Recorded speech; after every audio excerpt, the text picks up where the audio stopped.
What's up, you guys? It's New Me. I got on here to talk about my second week of Msap and how that week went. I just actually completed my test today. Today is Sunday. Yeah, so I'm getting ready to go into my third week.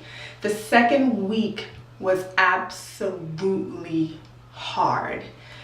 They gave you so much more information compared to the first week. So the first week was like an introduction to what it was going to be like, and it was a week to kind of get you acclimated to doing a lot of work again and studying again and test taking again and all of that. And it was still very hard the first week. I would say as far as the workload, it was definitely about a good 8 hours of studying per day that you needed to do, and it needed to be productive studying just to keep up with all the information and learning objectives and be able to do well on the test. For this week here that I'm just finishing my second week, they upped the ante a lot. So I was putting in for sure 12-hour productive study days, and I still felt like it wasn't enough. I felt like I needed to do more. And I met with Learning Strategist last week, and I also met this week with Learning Strategist just to make sure that I'm doing what I need to do to be an effective learner and to be able to just grasp all of the information in such a short time frame and be able to also recall it for test. So some of the suggestions that they were saying for me was to not do the 12-hour days, to try to mimic my studying like it would be in medical school. So in medical school, basically at St. George, you have 4 hours of lecture. It's mandatory, you have to go to lecture.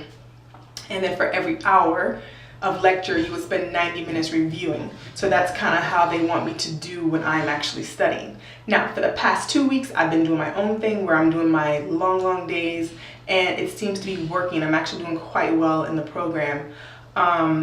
I'm kind of afraid to change it up, but I did agree to try to do the 4 to 5 hours of lecture and then do the review after, which would be another, I guess, let's see, it's 90 minutes, so an hour and a half per hour of lecture. So I agreed that I would try that.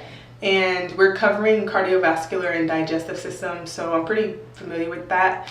So maybe it will work for me this week, and we'll see. I'll have to give you an update when I come back from this week.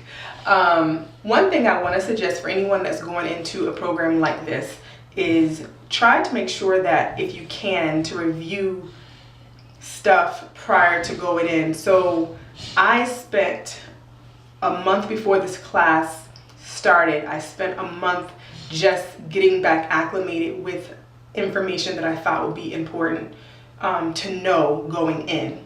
And I think doing that has really given me a step ahead, because when I'm going over the information that they're providing, it's not taking me a long time to grasp it and to understand what's going on. And so I don't have to really go to any type of supplemental information like maybe some students have to go to supplemental information. And they were actually providing some supplemental information, especially for biochemistry.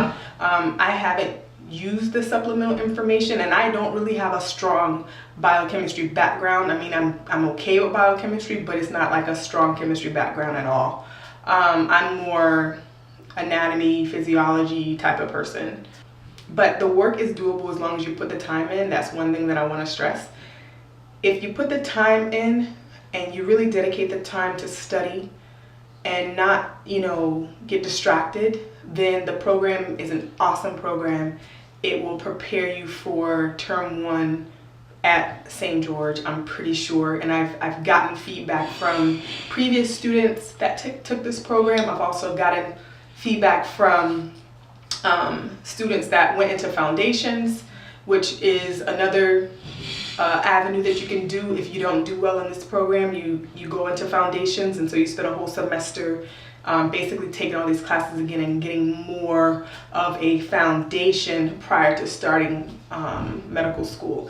And like I said before, this course is not one of those courses, so they're not reteaching you information. They're giving you information, and you kind of gotta know at least a little bit about the stuff to be able to do well in the class or in the classes. So yeah, so that's how my second week went. The way that the testing goes, basically on Sundays, like I mentioned before, you get a test, you have 40 minutes to take the test, and you get like a learning objective at the end. It kind of tells you where you're weak, where you need to look at things and stuff like that, and that is a gauge, I think, to help you as far as preparing for the final exam, which is cumulative. So that's one thing too that I wanted to point out, and I'm glad that they do that. It really helps a lot to know where you are. But yeah, if you guys have any questions, I hope these videos are helpful, but if you have any questions, just leave them down below. I'll try to get back to them as soon as I can. And yeah, I hopefully will be able to make another video next week and the week after, and then the final. But I will talk to you guys later. Bye.